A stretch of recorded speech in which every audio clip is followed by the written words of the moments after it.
बघा आता next problem बघा. क्वेश्चन नंबर 3 मधलं बी ट्रिग्नोमेट्रीचाच आहे. Cos inverse of 4/5 plus cos inverse of 12/13 is equals to cos inverse of 33/65. म्हणजे आपल्याला काय करायचं आहे, प्रूव्ह करायचं आहे cos inverse of 4/5 plus cos inverse of 12/13 जर ॲडिशन केली तर ती किती यायला पाहिजे, कॉस इनवर्स ऑफ 33/65. मग बघा आता आपण स्टार्ट करू. आपल्याला काय दिलेले पहिले LHS काय दिलेली इथं, LHS equals to cos inverse of 4/5 plus cos inverse of 12/13. ठीक आहे. मग बघा आता let's cos inverse of 4/5 equals to alpha असं आपण कन्सिडर करू. अल्फा म्हणजे काय, अँगल आहे. काय आहे, अँगल आहे. तुम्ही तिथे अँगलच्या जागेवरती ABCD थीटा वगैरे दुसरं काही पण घेऊ शकता. तसंच आपण याला काय कन्सिडर करू, cos inverse of 12/13 is equals to beta. असे दोन अँगल कन्सिडर करू. मग बघा आता कॉस इनवर्स ऑफ जर केलं, इकडे काय हा अँगल आहे, मग याला जर आपण कसं लिहू शकतो, 4/5. मग बघा हा इकडे गेले, आता इनवर्स आहे, इकडे गेल्यानंतर काय होईल, मल्टिप्लाय होईल, झाल्यासारखं होईल. म्हणजेच काय येणार आहे, कॉस ऑफ अल्फा आणि इथं काय येईल 12/13 is equals to cos of beta. ठीक आहे. म्हणजेच काय भेटलं आपल्याला, बघा cos of alpha equals to 4/5 आणि इथं काय भेटलं, cos of beta equals to 12/13. म्हणजे आपल्याला काय भेटलं, हे दोन भेटले. आता बघा आपल्याकडे एक फॉर्म्युला आहे, sine square theta plus cos square theta equals to 1. मग त्यालाच आपण जर अल्फा बीटाच्या फॉर्ममध्ये जर लिहायचं असलं कसं लिहू शकतो, बघा फॉर्म्युला आहे sine square alpha plus cos square alpha equals to 1 असं लिहू शकतो का, हो लिहू शकतो. कसं काय, कारण की आपल्याकडे फॉर्म्युला आहे sine square theta plus cos square theta equals to 1.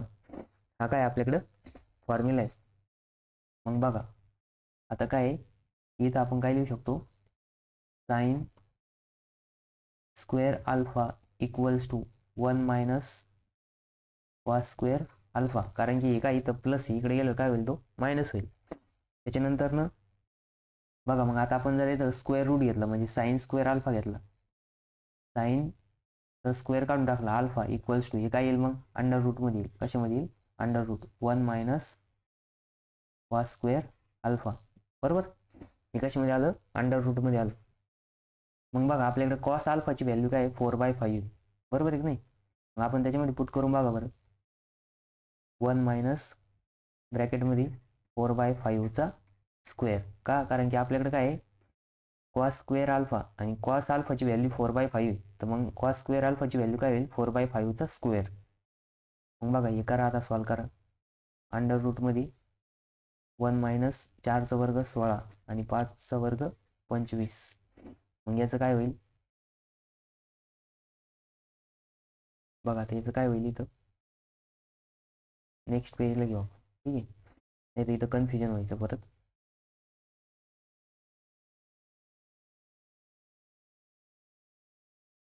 मागच्या पेजवरती काय आलं आपलं, sine alpha equals to under root of, मग इथं लिहितो मी परत,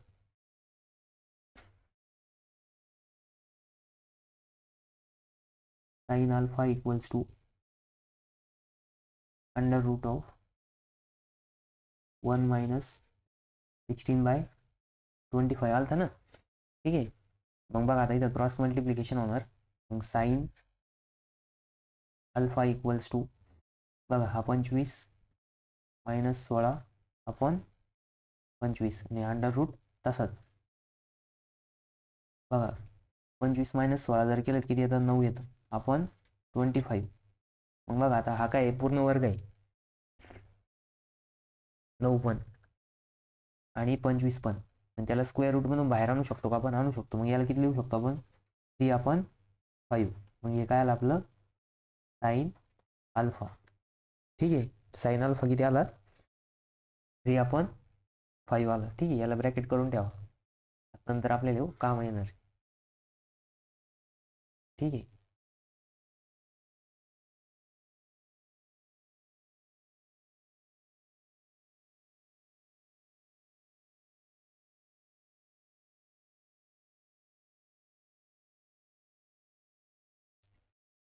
आता बघा आपल्याकडं सेकंड फॉर्म्युला आहे. आपण बघा इथं काय प्रूव्ह केलं तर cos inverse of 12/13 equals to beta केलं होतं. ठीक आहे. याला परत लिहितो वाटलं मी. हे काय आलं आपलं output? Cos beta equals to, बघा आपण इथं परत लिहू, कॉस बीटा इक्वल्स टू किती आलं होतं? कॉस बीटा इक्वल्स टू 12/13 आलं होतं. 12/13. बघा मग आपल्याकडे परत फॉर्म्युला आहे. कोणता फॉर्म्युला आहे? Sine square theta plus cos square theta equals to काय येतं? 1 येतं. मग आता परत काय करायचं? ह्या फॉर्म्युल्यात पुट करायचं. मग तसंच आता आपल्याकडे थिटा जागेवरती काय बीटा आहे? काय बीटा आहे. मग लिहा इथं sine square beta plus cos square beta equals to 1. मग आता तुम्ही काय करू शकता? हा कॉस स्क्वेअर इकडे नेऊ शकता. ठीक आहे. मग काय? Sine square beta equals to 1 minus cos square beta. मग बघा याला कसं लिहू शकता? परत पाहिल्यासारखंच. आता स्क्वेअर काढून टाकायचं. मग स्क्वेअर काढून टाकायला काय घ्यावं लागेल? स्क्वेअर रूट घ्यावं लागेल. मग स्क्वेअर रूट घेतल्यानंतर काय होईल? दोन्ही बाजूला जर स्क्वेअर रूट घेतलं, साइन स्क्वेअरचं कशात कन्वर्जन होईल? साईनमध्ये होईल, म्हणजे साइन बीटा येईल. पण इकडे काय होईल? अंडर रूट येईल. Under root of 1 minus cos square beta. ठीक आहे. मग परत आपल्याकडे काय आहे? कॉस बीटा इक्वल्स टू काय? 12/13. मग इथं लिहा 1 मायनस 12/13. आणि इथं काय? कॉसचा स्क्वेअर म्हणून याचा पण स्क्वेअर होणार. ठीक आहे. त्याच्यानंतर नेक्स्ट काय? आता बघा याचं स्क्वेअर करायचं पहिले. मग 12चा स्क्वेअर किती आहे? 1 मायनस 144 आणि 13चा 169. ठीक आहे. मग इथं काय होईल? आता cross multiplication 169 minus 144 upon 169 under root of येणार. मग कॉस बघा आता साइन बीटा किती येईल? यांची जर आपण सबस्ट्रॅक्शन केली 44 म्हणजे किती आहे? 9 मधून 4 गेले, खाली आली 5. त्याच्यानंतर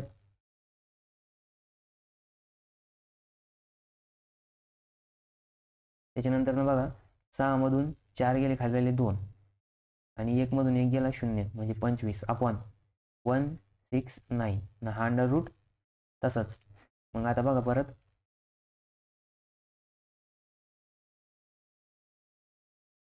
मग आपल्याकडे किती आलं? साइन बीटा इक्वल्स टू, आता बघा अंडर रूट ऑफ 25/169. आता 25 काय? पूर्ण वर्ग संख्या म्हणजे ती स्क्वेअर रूटच्या बाहेर येणार 5. आणि 13चा काय? स्क्वेअर 169 आहे म्हणून 13 आलं. मग साइन बीटा इक्वल्स टू 5/13 आलं. ठीक आहे. मग आता बघा आपल्याकडे एक फॉर्म्युला आहे. कोणता फॉर्म्युला आहे? तर एक फॉर्म्युला बघा, कॉस अल्फा प्लस बीटा. इथं नाव cos alpha plus beta equals to cos alpha into cos beta. Cos beta minus sine alpha into sine beta. हा काय आपल्याकडं फॉर्म्युला आहे. मग आपण याच्यात जर पुट केलं मग कॉस अल्फा प्लस बीटा एक मिनटं, ब्रॅकेटमध्ये घ्या alpha plus beta. Colour change करला ना आपल्याला, आपला कलर हा नाही, आपला येलो कलर. ठीक आहे,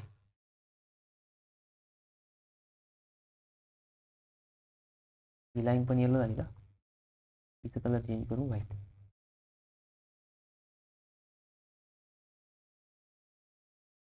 ठीक आहे, मग बघा आता कॉस अल्फा प्लस बीटा काय येणार आपल्याकडे. कॉस अल्फाची व्हॅल्यू आहे, कॉस अल्फाची व्हॅल्यू किती आहे इथं आलती बघा.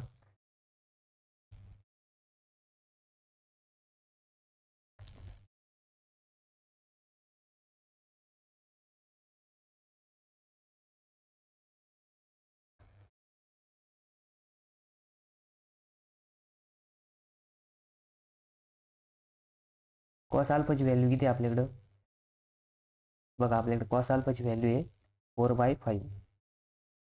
किती आहे 4/5. ठीक आहे,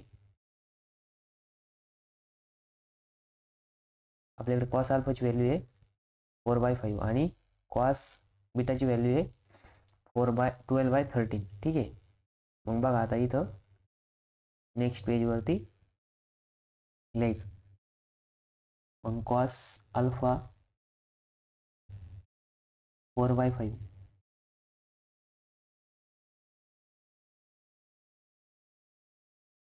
into cos beta. Cos beta किती दिलेला आहे तिथं, आपण इथं काढलं होतं ना इनवर्सवरून, तर तो येत होता 12/13 बरोबर. म्हणजे इथं 12/13, 12/13. बघा हा मायनस साईन तसाच. साईन अल्फा किती आला 3/5, 3/5 इंटू साईन बीटा. बघा साईन बीटा इथं आहे, साईन बीटा किती आहे 5/13, 5/13. आता बघा इथं काही कट होतं का, नाही होत. मग मल्टिप्लिकेशन करून घ्या. मग याचं किती येणार 12 चौक 48 आपण 13 × 5 = 65 मायनस 3 × 15 आणि 5 13 × 65. म्हणजे बघा छेद दोघांचा सारखा आला, मग काय होईल 48 - 15/65 बरोबर. मग किती येतं आन्सर 33/65. 48 मधून 15 जर गेले किती राहत्या, 5 मधून 8 मधून 5 गेले खाली राहिले 3 आणि 4 मधून 1 गेला खाली राहिले 3. हे 3 थोडे व्यवस्थित नाही लिहिले गेले, परत काढतो. ठीक आहे, म्हणजे 33/, मग इथं cos of alpha plus beta equals to 33/65. ठीक आहे, त्याच्यानंतर ना बघा आता पुढच्या पेजवरती घेतो.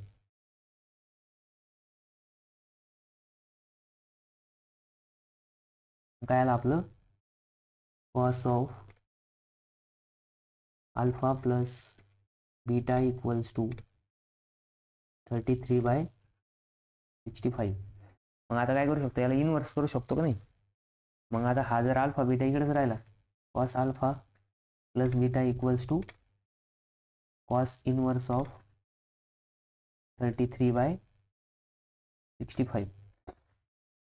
मग बघा आपलं cos alpha plus beta equals to काय आलं कॉस इनवर्स ऑफ 33/65. आणि कॉस अल्फा प्लस बीटा काय आहे बघा, आपण इथं कन्सिडर केलं नव्हतं का कॉस अल्फा प्लस बीटा. बघा इथून कॉपी करून घेऊ आपण याला.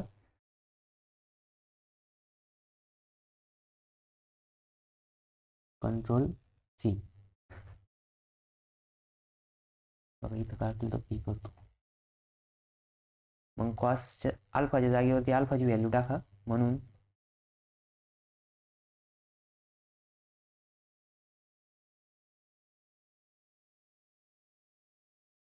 Cos alpha cos inverse of अल्फाच्या जागेवरती काय आहे 4/5, cos inverse of 4/5 plus cos inverse of beta, बीटाची व्हॅल्यू काय आपली cos inverse of 12/13 equals to काय आहे कॉस इनवर्स ऑफ 33/65. हेच प्रूफ, आपलं हेच प्रूफ करायचं होतं ना. बघा मग तेच आपलं प्रूफ आलं. आपण काय केलं आता बघा, हे जे दोन आहेत आपण स्टार्टिंगला कन्सिडर केले होते हे दोन, ठीक आहे. मग याच्यानुसार आपली काय आली व्हॅल्यू आली.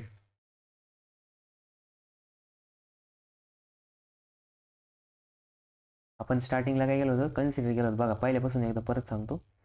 आपण काय केलं LHS घेतली. LHS मध्ये काय कॉस इनवर्स ऑफ 4/5. मग कॉस इनवर्स ऑफ 4/5 एक अँगल असणार ना. आपण नाही का थिटा जर काढायचं असलं तर आपण थिटाला काय करतो हे नाही का कॉस थिटा इक्वल्स टू जर समथिंग असेल म्हणजे इथं 4 आहे.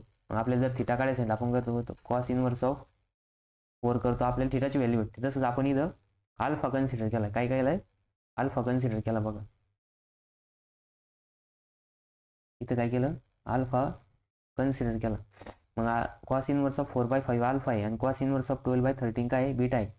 मग त्याच्यावरून आपण कॉस अल्फा किती आला 4/5 आणि कॉस बीटा किती आला 12/13. मग बघा आपण त्याला काय केलं असं लिहिलं. मग cos alpha equals to 4/5 cos beta equals to 12/13. मग आपल्याकडे एक फॉर्म्युला आहे sine square alpha plus cos square alpha equals to 1. म्हणजेच ते काय आहे की sine square theta plus cos square theta equals to 1 formula आहे. त्याच्यानुसार आपण असं लिहिलं. म्हणून इथं काय लिहिलं sine square alpha equals to 1 minus cos square alpha. मग साइन आपण काय केलं स्क्वेअर काढून टाकला. मग स्क्वेअर काढलं तिथं स्क्वेअर रूट आलं. मग साइन स्क्वेअरचं काय होणार साइन अल्फा राहणार आणि इकडे काय होणार under root of 1 minus cos square alpha. मग कॉस स्क्वेअर अल्फाची आपलं कॉस अल्फाची व्हॅल्यू 4/5 म्हणून आपण ती पुट केली आणि इथं कॉस अल्फाचा स्क्वेअर आहे म्हणजे कॉस स्क्वेअर अल्फा आहे म्हणून इथं स्क्वेअर लिहिलं. मग तेच केलं अंडर रूट ऑफ 1 मायनस 16/25. मग याचं आपण काय केलं इव्हॅल्युएशन केलं. इव्हॅल्युएशन केल्यानंतर sine alpha equals to under root of किती आलं आपलं 9/25. मग 9/25 आपण 3/5 लिहू शकतो अंडर रूटच्या बाहेर.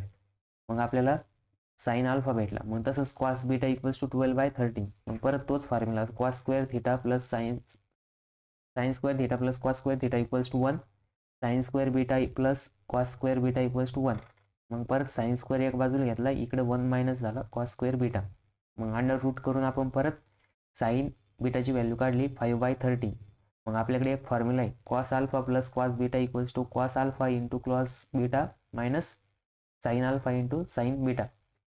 याच्यामध्ये व्हॅल्यू पुट केली तर cos alpha plus beta equals to 33/65 आलं. बघा पुढच्या पेजवरती आपण cos alpha plus beta equals to 33/65. मग cos alpha plus beta equals to cos inverse of 33/65. मग आपण असं लिहू शकतो ना. मग अल्फा प्लस बीटा काय आहे मग बघा अल्फाची व्हॅल्यू ही होती बीटाची व्हॅल्यू ही होती. मग आपण ती पुट केली आणि आपल्याला हेच प्रूव्ह करायचं होतं. आपलं ती प्रूफ आलं. बघा हा किती मार्कला होता 4 मार्कला. हा थोडा कॉम्प्लेक्स प्रॉब्लेम आहे. कॉम्प्लेक्स नाही थोडा लेंदी.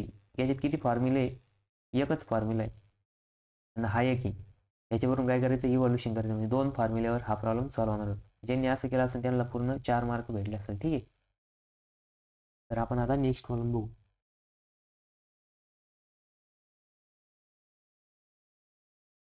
त्याला समजलं पण आहे. ठीक आहे. हा इनवर्स ट्रिग्नोमेट्रीचा प्रॉब्लेम आहे. ठीक आहे.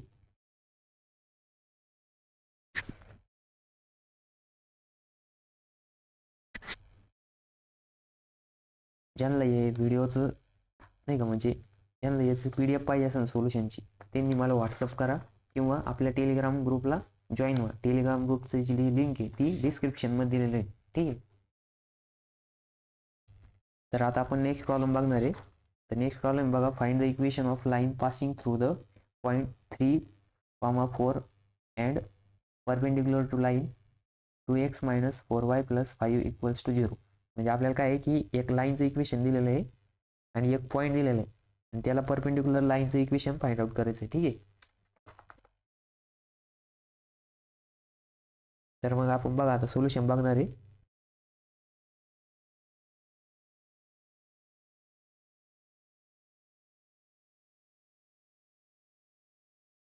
एक मिनिट नेक्स्ट स्लाइड घेऊ द्या. लॉग झालं